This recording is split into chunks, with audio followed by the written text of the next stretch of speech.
Magandang umaga mga bata, ako ang inyong guro sa asignaturang EPP. Ang ating tatalakayin ngayon ay ang online discussion forum. Okay, ang online discussion forum ay tumutukoy sa pagpapalitan ng impormasyon o opinion tungkol sa tiyak na paksa o ideya. Okay, kapag ang isang online discussion forum ay isang talakayan na sinasagawa sa online. Okay, online ito isinasagawa. Okay. Kadalasan ang online discussion forum ay tumatalakay lamang sa isang paksa. Kadalasan, maaaring magpalitan ng impormasyon dito ang mga membro. Okay? Maaaring magpalitan sila ng impormasyon tungkol sa isang paksa at kailangan ito ay tiyak. Okay? Ang lahat ng mga detalye, tanong, opinion, o maging larawan na kaugnay ng paksang tampok sa discussion forum ay mababasa rito. Ang mga online discussion forum ay maaaring hindi kilala ang pangalan at nangangailangan ng mag-register bago mag-post ng talakayan. Okay. Ito ang mga hakbang upang makabuo ng sariling discussion forum. Okay. Una, upang makabuo ng discussion forum o discussion group, pumili ng nais na social media site at mag-login. Ikalawa, hanapin at i-click ang create group. Ikatlo, i-type ang hinihinging mga impormasyon gaya ng magiging pangalan ng grupo. At ikaapat, pumili ng simbolo o pagkakakilanlan ng grupo ng grupong binubuo.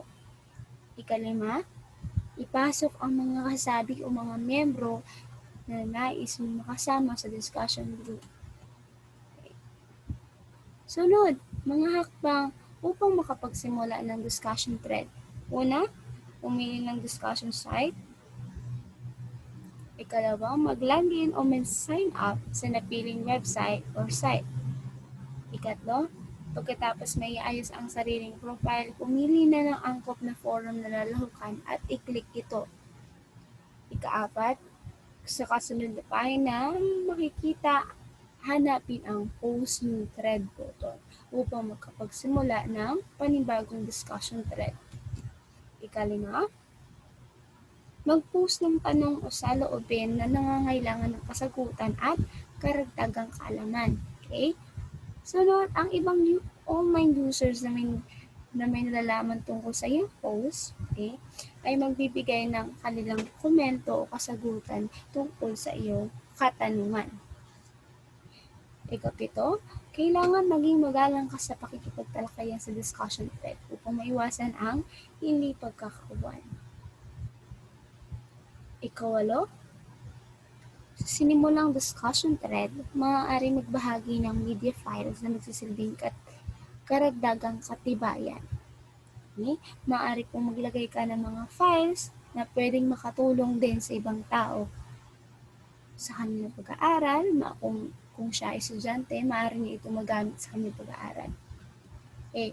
At ayun lamang ang ating talakayan sa Aralin 6. Okay. Sana ay libusan kayong natuto sa ating talakayan. Muli, ang mga hakbang upang makapagsimula ng discussion thread ay pumili ng website, mag-login, mag-sign up, pumili ng angkop na forum na sasalihan o lalahukan. Sa susunod na pahina o sa kasunod na pahina, makikita ang post thread at maaari magsimula ka ng discussion thread. Ikalima, mag-post ng tanong o salubin na nangangailangan ng karagdagang impormasyon o kaalaman. Ika-anim, ang ibang online user na may nalalaman tungkol sa iyong post ay magbibigay ng kanilang komento. Ikapito, kailangan maging magalang ka sa pakikipagtalakayan. At ang ikawalo, ang panghuli, kailangan o maaari ka magbigay ng karagdagang media files na magsisilbing katibayan sa iyong kasagutan. At ayun lamang, paalam.